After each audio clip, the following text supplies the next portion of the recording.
Judulnya adalah wasiat Rasulullah. Wasiat terakhir, Pak.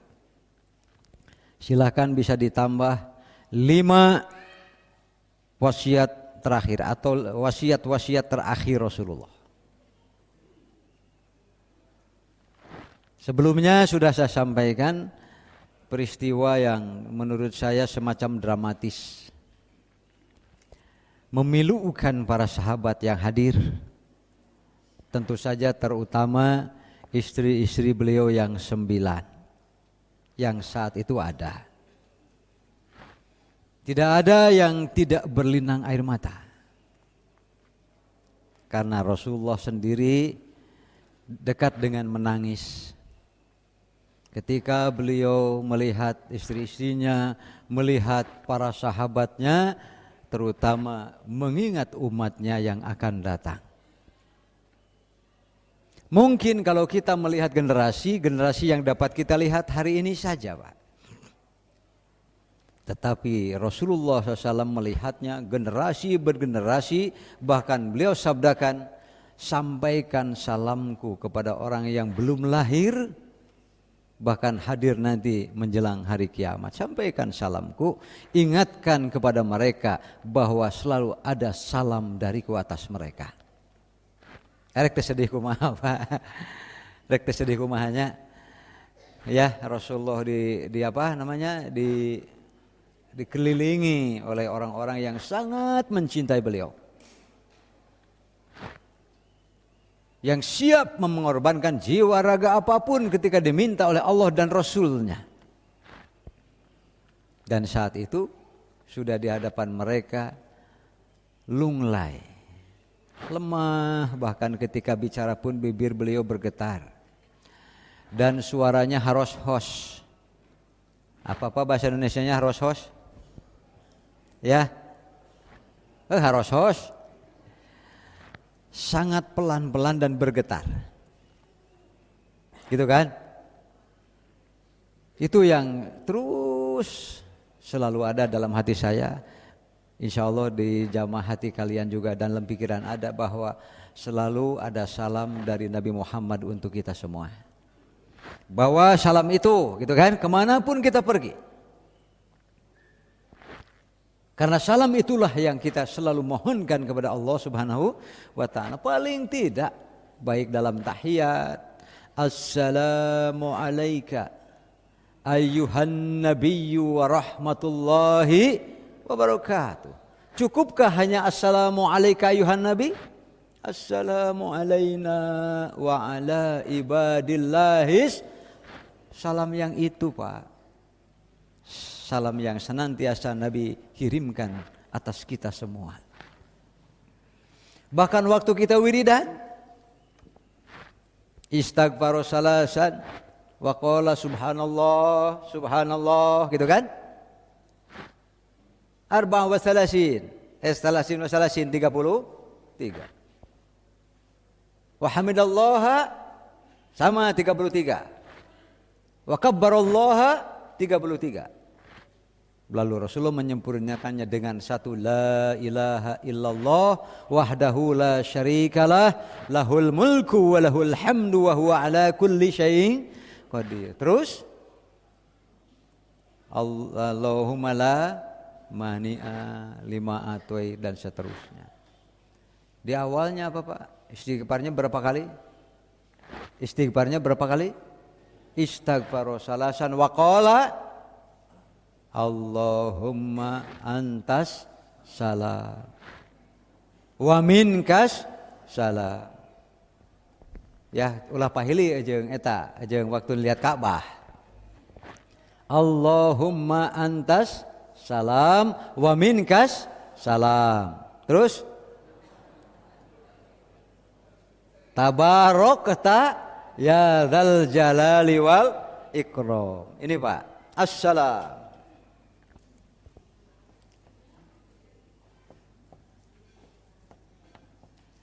Di satu sisi ia adalah ismun min asma'illahi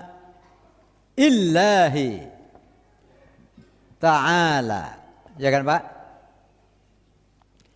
min asma'illah. Salam ini di antara nama Allah. Sehingga kita nyebutnya Allahumma anta.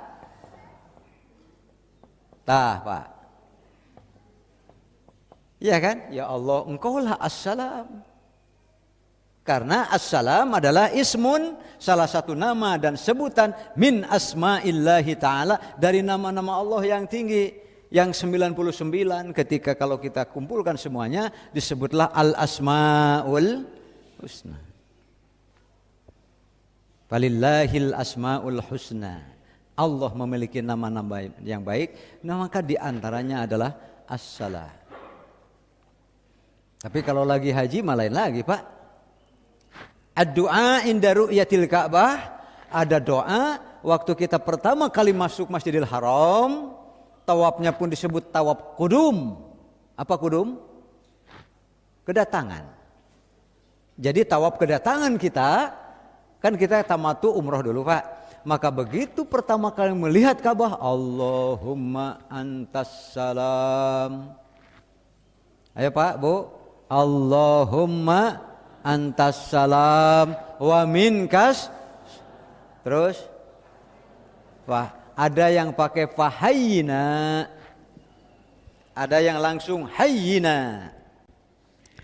Serat we ya, bisa jadi umroh ya, bisa jadi umroh ke Maret Pak, apalagi ya. Allahumma antas salam, terus wa minkas salam. Kalau dalam itu maka kalau dalam wiridan mah Allahumma antas salam wa minkas salam tabarakta ya dzal jalali wal ikram. Ada yang menggunakan fa hayyina gitu. Fa hayyina jadi pakai fa, Pak. Fa hayyina rabbana bis salam. Gitu. Ada juga kebanyakan justru tidak pakai Pak, langsung Allahumma antas salam wa minkas salam hayyina rabbab. Kebanyakan mah tidak pakai, tapi silahkan. Karena kan ini pilihan. Bisa, karena dua-duanya makbul, bisa diterima, makmul bih, silahkan diamalkan. Apakah Allahumma antas salam wa minkas salam fa hayyina pakai fa, atau fa-nya dihilangkan. Allahumma antas salam wa minkas salam hayyina rabbana bis salam. Tak itu Pak. Jadi kalau cinta kepada Nabi, tiap tahiyat saja, yang wajibnya berapa kali tahiyat Pak sehari? Tahiyat seberapa kali? Bulan? Tahiyat seberapa kali sehari? Ulah mau ke kalkulator atau nih? Iya kan? Salat yang 4 rakaat berarti 2, 6 maghrib, 8 tambah subuh 1. Jadi tahiyatnya seberapa? Paling tidak kita mengucapkan Allahumma antas salam, itu wiridan. Assalamu alayka ayyuhan nabiyyu wa rahmatullah wa barakatuh. Assalamu alayna. Siapa alayna? Pak, siapa alaina Pak? Kalau kita mengucap begini, Assalamu alayka ayuhan nabi, kepada Nabi Muhammad. Lalu Assalamu alayna siapa Pak? Kami itu siapa? Pak, mata ogenya. Palingan cek Nabi ya. Mengapa Nabi sangat mahabbah kepada al-ilmu? Sebab enggak ada orang yang mendapat hidayah tanpa ilmu. Mustahil. Jalan. Sekali lagi, bisakah orang dapat hidayah tanpa ilmu? Mereka dapat hidayah kumanya oge henteu. Tahu juga tidak, ilmunya tidak ada. Jadi ternyata ilmu itu adalah jalannya hidayah. Makanya kalau Nabi bersabda, nanti satu ketika masajiduhum amiroh, masjid-masjid akan mentereng, biayanya mahal, megah, enak dipandang, nyaman ketika masuk. Tapi balhiya kharabun minal huda, kosong daripada huda petunjuk Allah. Kalau sudah kharabun minal huda, apa maksudnya? Tidak ada yang benar-benar menggarap ilmu. Masjid itu sudah tidak ada sosok ulama. sehingga ngariung we rame gitu unggul Pak. Tapi hidayahnya mana? Apa yang dimaksud dengan qarabun minal hidayah minal huda? Al hidayah adalah al ilmu. Karena tidak ada yang bisa hidayah kecuali dia harus punya, ya harus ada ilmunya dulu. Tentang apa? Mana benar, mana salah, baru Allah tunjukkan. Kamu pilih ini. Iya kan? Tahu dulu kan ilmunya, tidak mungkin dapat hidayah. Makanya sekarang kita ambil contoh saja. Kalau kita mengucapkan itu saja ya. Di sini assalamu alaika. Alaika, gitu kan? Ayyuhan. Tahu yang dimaksud Pak? Tahu siapa yang dimaksud? Tahu? Nabi Muhammad. Oke. Terus ayeuna assalamu alaina. Semoga assalam yang kau anugerahkan kepada Nabi Muhammad ya Allah. Ya Allah, semoga salam yang kau anugerahkan kepada Nabi Muhammad. Assalamu alaina. Anugerahkan salam yang sama ya Allah, jangan beda. Kenapa? Karena hanya itu assalam yang nanti akan berakhir di ujung jalan yang sama. Katus banyak, ngan ayeuna patarosanana. So, assalam manganing bisa jadi ratus-ratus kali, ribu-ribu kali ya. Assalamu alaina. Saha assalamu alaina teh Pak? Saha cing? Orang hamba-hamba lo yang soleh? Hamba-hamba lo yang soleh? Bukan. Apaan kadituna aya? Wa ala ibadillahis disebut khusus. Tuh. Wa ala ibadillahi ibadillahis solihin. Tah kitu ngarah tereh we banyak bapak-bapak molah kieu nyaros apa parelana solihina. Jadi ibadillahis, jadi ternyata yang pertama assalamu ala nabi, yang kedua assalamu alaina, yang ketiga assalamu ala ibadillahis. Kan jelas hamba-hamba soleh mau sararea nu saroleh ya. Ari alaina saha tuh? Oh, kadanya keun bae mikir we heula tuh. Silakan Pak. Maka saya dan orang-orang yang saya cintai Pak, yang saya kenal, yang pernah berproses dalam suatu kebaikan bersama-sama, baik saya yang menerima kebaikan dari dia atau dia yang menerima kebaikan dari saya, maka orang yang dalam kegiatan yang sama dalam satu kebaikan pasti saling mendoakan. Lalu mereka mau tebal mau tipis ada dalam hati dan ingatan kita Pak. Sehingga dapat saya simpulkan assalamu alaina adalah orang yang saya cintai, yang saya kenal dan ada dalam doa baik saya. Assalamu alaina. Adapun yang kenal dan tidak kenal yang umum baru wa ala ibadillahis itu Pak. Jadi ternyata beruntungnya orang-orang yang soleh karena ia selalu didoakan oleh orang-orang yang sholat Pak. Terserah sholat mereka benar tidaknya, karena di situ pun ada ilmunya kan. Tapi pasti mereka membaca doa ini Pak. Assalamu alaina wa ala ibadillahis. Maka jadilah sosok-sosok yang soleh agar didoakan terus oleh manusia-manusia yang sholat di seluruh dunia dari dulu dan sekarang. Bahkan sampai selama orang ada yang sholat, maka yang soleh, yang masih ada, sudah wafat, bahkan belum lahir pun saling mendoakan satu sama lainnya. Untungnya banyak, untung. Katakanlah oleh Muhammad, in kuntum tuhibbunallah, jika kalian mencintai Allah, fattabi'uni, ikuti aku. Yuhibbukumullah, pasti Allah akan mencintai kalian, wa yaghfir lakum dzunubakum, dan akan mengampuni bagi kalian dosa-dosa kalian, wallahu ghafurur rahim. Allah Maha Pengasih, Allah Maha Pengampun. Wasiat Rasulullah pertama, selalu saja kemusyrikan Pak. hati-hati kemusyrikan, hati-hati kemusyrikan. Tipis seringkali dengan niat baik, niat ikhlas, niat serius, tanpa ilmu justru sebetulnya dia sedang musyrik. Ya Pak ya. Nih, salah satu contoh. An Aisyah radhiyallahu anha, dari Aisyah semoga Allah senantiasa meridhoinya.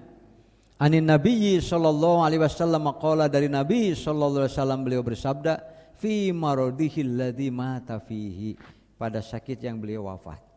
Berarti menjelang akhir hayat. La'anallahu al-yahuda wan nasara, Allah melaknat Yahudi dan Nasrani. Di antara kesalahan besarnya adalah ittakhadhu qubur anbiyaihim masjidan, kuburan-kuburan nabi-nabi mereka dijadikan tempat ibadah. Musyrik Pak. Sengaja karena kultus kepada ulama, kepada ustadz, maka dijadikan masjid. Kuburannya ada, masjidnya ada, sampai kuburan ada di dalam masjid. Kuburan Nabawi Pak, di masjid atau di luar? Kuburan Nabawi di dalam Masjid Nabawi atau di luar? Ya di luar, itu mah kuburan 3 orang kan. Cuma kalau kita mau masuk melihat kuburan, bisa dari dalam jalannya melalui masjid, bisa juga langsung dari luar, gitu kan? Gitu, makanya ini kesalahan terbesar kepada Nabi saja, mengkultuskan di luar kenabian, kerasulan, dan dirinya sebagai hamba Allah, musyrik Pak. Dan itu adalah musyrik yang luar biasa. Jadi wasiat yang pertama, hati-hati kemusyrikan. Karena itu kalau tidak taubat, tidak akan diampuni Allah Subhanahu wa ta'ala. Yang kedua, an Jabir bin Abdullah, dari Jabir bin Abdullah Al-Ansari qala, sami'tu Rasulullah sallallahu alaihi wasallam qabla mautihi, saya mendengar Rasulullah SAW sebelum kewafatannya. Makanya saya sebut wasiat terakhir. Bithalasi ayamin, 3 hari sebelum beliau wafat, beliau mewasiatkan, la yamutunna ahadukum, jangan mati kalian. Jangan kalian mati illa, kecuali dalam keadaan wahwa yuhsinu dzanna billah, dalam keadaan senantiasa baik sangka kepada Allah. Kalau dalam keadaan baik sangka, dah silahkan mati dengan tenang, dengan senang, dengan ringan. Jadi berarti harus terus berusaha mengkondisikan hati dan pikiran agar selalu kalau ada kesalahan, salahkan diri sendiri Pak. Kalau ada kekurangan, sadari ini kekurangan saya. Jangan pernah menjadi sebab suudzon kepada Allah Subhanahu wa ta'ala. Kenapa? Wasiat Rasulullah, la yamutunna hadukum illa wa huwa yuhsinu dzanna billahi azza wa jalla. Ini adalah tingkat keikhlasan paling tinggi ya Pak ya. Bahwa kalau ada apa-apa segera introspeksi, jangan terlalu mudah mencari kesalahan orang lain, apalagi menyalahkan Allah Subhanahu wa ta'ala. Bahaya itu Pak. Yang ketiga, an Ummi Salamah, dari Ummu Salamah, anna Rasulullah sallallahu alaihi wasallam, bahwasanya Rasulullah sallallahu alaihi wasallam kana yaqulu fi maradihil ladzi tuwfiya fihi, pada sakit beliau yang beliau wafat padanya, as-salata. Apa Pak? As-salata. Cek bahasa Sunda mah kade salat. Kade salat. Imaduddin, tiang agamamu tuh. Kalau roboh, rontok tiangnya, apa gunanya? Bagaimana bisa ada atap? Bagaimana untuk gunanya tembok-tembok tanpa tiang? Maka as-salata, satu itu. Yang kedua, awwalu ma yuhasabu bihil abdu yaumal qiyamah as-salah. Yang paling pertama akan Allah hisab adalah salat. Makanya yang tidak pernah sholat, ya udah nggak akan ada hisaban. Efektif, efisien, praktis, kejebur. Kemana? Neraka apa? Neraka apa untuk orang yang tidak sholat? Ketika nanti di akhirat, masalakakum bisaqor. Kenapa kamu dengan susah payah, ya sakit, ya capek, ya ngeri, kenapa memburu neraka sakor? Namanya khusus Pak, neraka sakor. Lam naku minal qalu, mereka berkata lam naku minal musholin. Nyata abdi teh tara salat pisan. Tidak pernah salat. Berarti kufur ya kepada kewajiban dari Allah Subhanahu wa taala. Hadis yang terakhir, masih ada Pak. Wa ma malakat aimanukum. Hati-hati perhatikan tindakan, perilaku, perangai kamu terhadap hamba sahaya kalau kamu punya. Tetap harus bertindak secara berkeadilan dan ma'ruf namanya. Tidak boleh walaupun hamba sahaya kamu bertindak zalim dan semena-mena. Diamanatkan sekali ya Rasulullah. Pamazala yaquluha, terus Rasulullah mengucapkan as-sholata, entah berapa puluh kali, berapa ratus kali Pak. Hatta ma yakbidu biha lisanuhu, sampai lisannya terhenti mengucapkan as-sholata dikarenakan tidak mampu lagi bersuara dan bergerak. As-sholata. Maka saya ingat bapak saya, Allahu yarhamu, Al-Ustaz Kiai Haji Usman Siludin, kalau saya mau pergi-pergi kelihatan agak gaya-gaya gitu, ya, kemana Jang? Itu cinta Pak, badai anu acara juk bae, bahasa Sunda heula nya da asli. Juk bae apa mereka mana ke? Apa nitipkeun maneh kana salat maneh. Pek, juk. Silahkan engkau pergi kemana? Bapak titipkan dirimu kepada salatmu. Karena setiap dimanapun kita berada, perhatian kita tidak pernah lupa dan selalu menganggap bahwa jangan sampai meninggalkan sholat. Orang tua kita tenang Pak, beri mereka ketenangan, perlihatkan kepada mereka bahwa memang perhatian kita itu besar terhadap sholat. Walladzina hum ala sholatihim yuhafidhun. As-sholata as-sholata, kade sholat. Sebab kalau sholat sudah ditinggalkan, insya Allah amal soleh yang lain lebih gampang lagi untuk ditinggalkan. Bisa dipahami ya? Kalau sholat saja sudah ditinggalkan, maka apalagi amal-amal yang lain. Jauh teuing kana zakat mah Pak. Bisa dipahami ya? Apalagi maka jeung pikir haji, umrah, sholat wae tara, maka dia akan berpikir buat apa saya ke haji? Sholat saja saya enggak kan? Maka akan berpikir begitu. Siapa yang mudah meninggalkan sholat, dia akan mudah juga meninggalkan kebaikan yang lainnya. Makanya Nabi wasiatkan as-sholata. Dah, yang terakhir.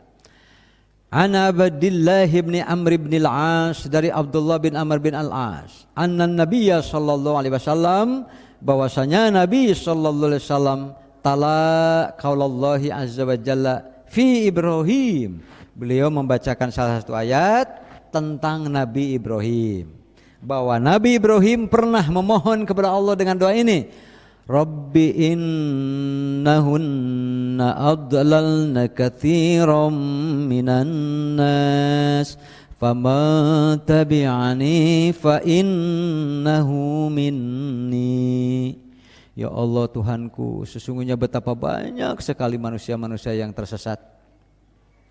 Faman tabi'ani fa innahu minni. Ini garis dari Nabi Ibrahim. Ya Allah, terserah kepadamu, siapa yang mengikutiku dia golonganku, maka siapa yang tidak mengikutiku ya silahkan, mau diapakan mereka, karena mereka bukan golonganku. Selama mengikuti Nabi Ibrahim dengan bobot yang berbeda-beda Pak, dengan tingkatan ilmu yang tidak sama, tapi intinya mengikuti Nabi Ibrahim memberikan jaminan kepada dia. Ya, ada dalam lingkup doa, ya Allah titipkan umatku yang mengikutiku kepadamu, gitu kan? Nah, kemudian al-ayah ya. Wa qala Isa alaihissalam, Nabi Isa pun pernah berdoa, in tu'adzibahum fa innahum ibaduk wa in taghfir lahum fa innaka antal azizul hakim. Jika engkau ya Allah menyiksa mereka, fa innahum ibaduk, silahkan, karena mereka kan hambamu, silahkan. Tapi wa in taghfir lahum, jika engkau mengampuni mereka, fa innaka antal azizul hakim. Engkau kan maha gagah, juga engkau maha bijaksana. Apa maksudnya? Ya Allah, kalau dosanya sedikit-sedikit malah jangan disiksa ya Allah. Seperti begitu Pak. Kalau bisa diampuni, ampunilah ya Allah. Jadi masing-masing Nabi menitipkan umatnya. Tapi yang bedang wang kelang, tata bahasa Sunda itu Pak, yang terus-terus menolak, menunjukkan kekafiran, maka setiap Nabi berlepas diri dari mereka. Ya Pak ya, makanya jangan sampai kita keluar dari jaminan Nabi kita. Kemudian, farofa yadaihi wa qala, lalu Rasulullah mengangkat tangannya saat itu, ummati, ummati. Para ulama mengatakan ini adalah ucapan Rasul terakhir. Ya Allah, untuk terakhir kalinya nitip umatku ya Allah. Aku titip umatku kepadamu. Ummati, ummati. Kemudian wabaka, nangis. Kenapa nangis? Karena diperlihatkan kepada Rasulullah ternyata umatnya dibelah dua. Ada yang tetap disebut golongan Rasulullah, ada yang dikeluarkan dari golongan Rasulullah. Makanya kembali ke ayat Pak, Qul in kuntum tuhibbunallah fattabi'uni, dan seterusnya. Wabaka, beliau menangis. Faqala Allahu azza wa jalla, lalu Allah berfirman kepada ya Jibril.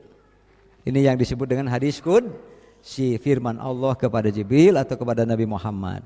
Idhab ila Muhammad, tuh samparkan Muhammad, datangi olehmu Muhammad, pergi kepada dia. Wa rabbuka a'lamu, Allah sungguhnya lebih tahu. Tanya dia.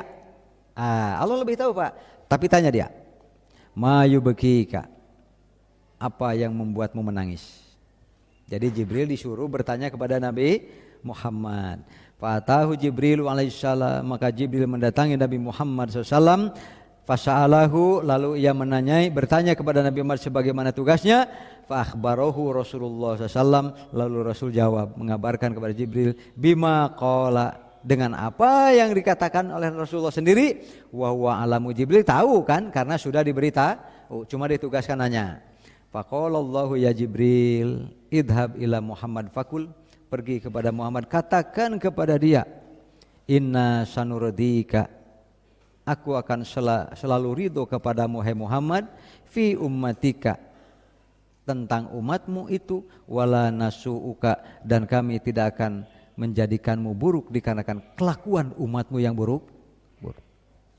Sekali lagi hadirin ikhwati iman, sudah kita dikirimi salam oleh Rasulullah, juga kita dititipkan oleh Rasulullah kepada Allah Subhanahu wa ta'ala. Jadi sadarlah, dimanapun kapanpun jadi apapun, kita ini adalah umat titipan Nabi Muhammad SAW kepada Allah Subhanahu wa ta'ala. Cek bahasa Sunda mah kadetong dimomorekeun, jangan dilalaikan, jangan dianggap tuh gitu Pak.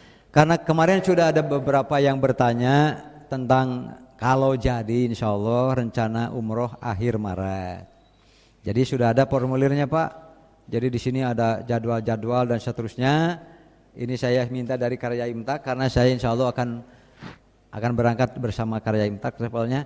Jadi ibu bapak yang mau lihat-lihat atau mau bawa buat saudaranya juga boleh. Kalau tidak salah ada anak-anak di sana Pak ya.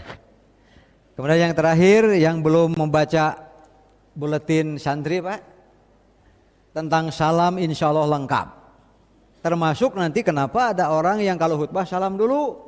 Tapi kenapa ada orang yang kalau khutbah tidak salam dulu?